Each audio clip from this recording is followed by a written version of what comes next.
विठ्ठल विठ्ठल विठ्ठल विठ्ठल रामकृष्ण हरी. मित्रांनो, आज आपण पंढरीची वारी, भक्तीचा महासागर आणि यामागचं गूढ रहस्य आपण आज जाणून घेणार आहोत. तर चला तर आपण आज वारीलाच निघूया.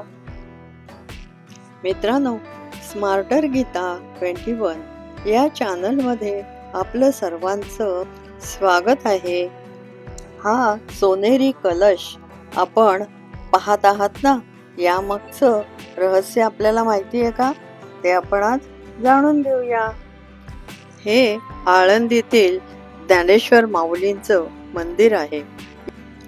वारकरी प्रथेनुसार या कलशाला स्पर्श करून ते हलवण्यात येतं अशी प्रथा आहे. यालाच माऊलीची आज्ञा मिळाल्याचे प्रतीक मानले जाते आणि त्यानंतरच पालखी सोहळ्याला प्रारंभ होतो. पालखी इथून प्रस्थान करते आणि ज्ञानेश्वरांच्या पालखी सोहळ्याला इथून सुरुवात होते. पंढरपूरची वारी ही परंपरा अनेक शतकांपासून चालू आहे. ही केवळ यात्रा नाही हो, तर ती श्रद्धा, भक्ती, समता आणि प्रेमाचा उत्सव आहे. महाराष्ट्राच्या कानाकोपऱ्यातून लाखो वारकरी ज्ञानोबा, माऊली, तुकाराम असा गजर करत पंढरपुराकडे प्रस्थान करतात. संत ज्ञानेश्वर महाराज आणि संत तुकाराम महाराज यांच्या पालख्या निघतात. त्या आषाढी एकादशीला पंढरपूरला पोहोचतात. या प्रवासात वारकरी टाळ, मृदुंग, वीणा, अभंग आणि हरिनामाचा अखंड गजर करून ते वातावरण भक्तिमय करून टाकतात. मित्रांनो, वारीचा खरा संदेश आहे, सर्व माणसं समान आहेत. अहंकार सोडून सगळ्यांनी नम्रतेने वागावं. प्रेम, सेवा आणि भक्ती हीच खरी आपल्या जीवनातील संपत्ती आहे. हे वारकरी शिस्त, स्वच्छता, सहकार्य आणि परस्पर मदतीचं सुंदर उदाहरण जगासमोर ठेवतात. हजारो लोक एकत्र चालतात, फिरतात, पंढरीची वारी करतात, अभंग गुणगुणतात, वीणा घेऊन चालतात आणि त्या प्रत्येकाच्या मनात एक ध्यास असतो. कोणता बरं? सांगा बरं. मग विठ्ठल दर्शनाचा.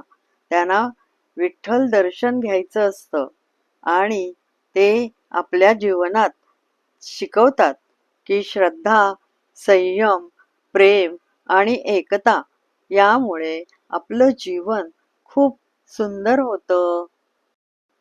जय जय राम कृष्ण हरी, जय जय राम कृष्ण हरी. मित्रांनो, आता ना पंढरपूरची पवित्र वारी सुरू झाली आहे. लाखो वारकरी टाळ मृदुंगाच्या गजरात आणि मुखी विठ्ठलाचं नाम घेत पंढरीच्या वाटेवर निघाले आहेत हो. पण या वारीला भक्तीचा महासागर असं का म्हणतात बरं? हे माहिती आहे का तुम्हाला? या परंपरेमागचं आध्यात्मिक रहस्य काय आहे बरं? चला, तेही आज आपण जाणून घेऊया. वारी म्हणजे केवळ पायी चालणं नाही, तर अहंकारातून नम्रतेकडे, स्वार्थाकडून सेवेकडे आणि माणसातून माणुसकीकडे जाणारा हा प्रवास आहे. विठ्ठलाच्या भेटीचा हा मार्ग प्रत्येकाच्या जीवनाला नवी दिशा देतो. विठ्ठल विठ्ठल विठ्ठल विठ्ठल.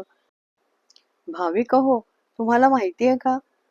पहाटेच्या ब्रह्ममुहूर्तावर पंढरपुरात काकड आरतीने दिवसाची मंगल सुरुवात होते. या काकड आरतीने हजारो भक्तांना आध्यात्मिक ऊर्जा मिळते. काकड आरती म्हणजे पहाटेच्या ब्रह्ममुहूर्तावर भगवान विठ्ठलाला जागवण्यासाठी केली जाणारी पहिली आरती. त्याला काकड म्हणतात. काकड म्हणजे पहाटेचा अंधुक प्रकाश. यावेळी वातावरण अत्यंत सात्विक आणि शांत असते, म्हणून त्याला काकड म्हणतात. तसे आपल्याला माहीतच आहे की पूर्वी ना वीज नव्हती, त्यामुळे पहाटे देवाला जागे करण्यासाठी कापड आणि कापसाच्या वातींनी तयार केलेला काकडा नावाचा दीप किंवा मशाल प्रज्वलित करून आरती केली जात असे. या परंपरेमुळे या आरतीला काकड आरती असे नाव पडले, अशी एक प्रचलित समज आहे आणि लोकांनी मान्य केलेला हा एक पारंपरिक समज आहे. तसंच काकड आरतीला हा अभंग म्हटला जातो.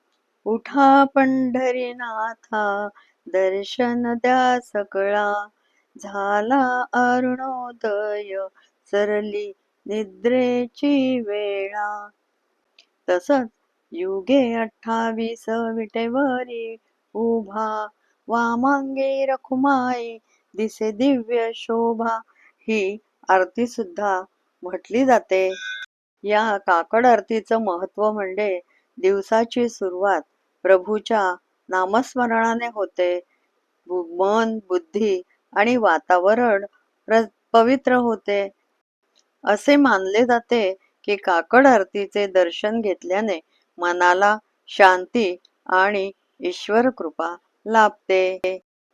भक्ती, श्रद्धा आणि सकारात्मक ऊर्जेचा अनुभव मिळतो. विठ्ठलाला प्रेमाने जागवून नवीन दिवसाची मंगल सुरुवात केली जाते. विठ्ठलाला जागवण्याची ही परंपरा शेकडो वर्षापासून सुरू आहे. तसंच या वारीमध्ये मी आणि माझी फॅमिली आम्ही सगळे सहभागी झालो होतो आणि त्या वारीच्या मंगलमय वातावरणात आम्हाला भक्ती रसाचाही आनंद मिळाला.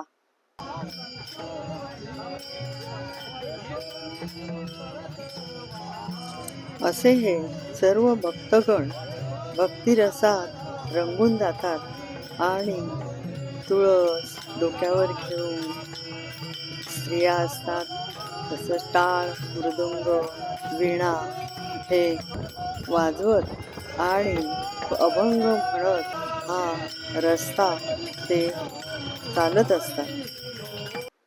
वारी म्हटली की ती अभंगाशिवाय पूर्णच होत नाही. आता या वारीचा तुम्ही अनुभव घेतला असेल ना. आम्हालाही खूप छान वाटलं. त्या वारीमध्ये मंगलमय वातावरणात खूप आनंद होतो. तुम्हीही एकदा या वारीचा आनंद नक्की घ्या. या वारीमध्ये सुंदर ते ध्यान उभे विटवरी, रूप पाहता लोचनी, किंवा अवघाची संसार सुखाचा करीन, असे अनंत अभंग या वारीत म्हटले जातात. लोक अगदी भक्तिमय वातावरणात रंगून जातात. आता तुम्ही बघितलंच असेल, टाळ, मृदुंग, वीणा वगैरे वाजवत आणि हातात भगवे ध्वज घेऊन, तसंच स्त्रिया डोक्यावर तुळशीचं वृंदावन घेऊन चालत असतात. न थकता आनंदी मनाने याचा अनुभव घेतला जातो. पंढरीची वारी कधी निघते हे तुम्हाला माहिती आहे का? तर तेही आपण आज जाणून घेऊया. वारीची सुरुवात ज्येष्ठ वद्य अष्टमीपासून मानली जाते. या दिवशी देहू येथून संत तुकाराम महाराजांची पालखी प्रस्थान करते. त्यानंतर ज्येष्ठ वद्य नवमीला आळंदी येथून संत ज्ञानेश्वर महाराजांची पालखी प्रस्थान करते. दोन्ही पालख्या नियोजित मार्गाने प्रवास करत आषाढी एकादशीला पंढरपूर येथे येतात. वारी ही काही एक दिवसाची नसते, दरवर्षी लाखो वारकरी संतांच्या पालख्यांसोबत पायी चालतात आणि या पालखी सोहळ्याचं महत्त्व काय आहे, ही परंपरा कशी सुरू झाली, तेही आपण आज जाणून घेऊया. पालखी सोहळा म्हणजे संतांच्या पादुका पालखीत ठेवून मोठ्या भक्तिभावाने आणि शिस्तबद्ध पद्धतीने पंढरपूरकडे नेण्याची परंपरा. संतांचे प्रत्यक्ष अस्तित्व जरी आज नसले तरी त्यांच्या पादुका म्हणजे त्यांच्या विचारांचे, भक्तीचे आणि आशीर्वादाचे प्रतीक मानले जाते.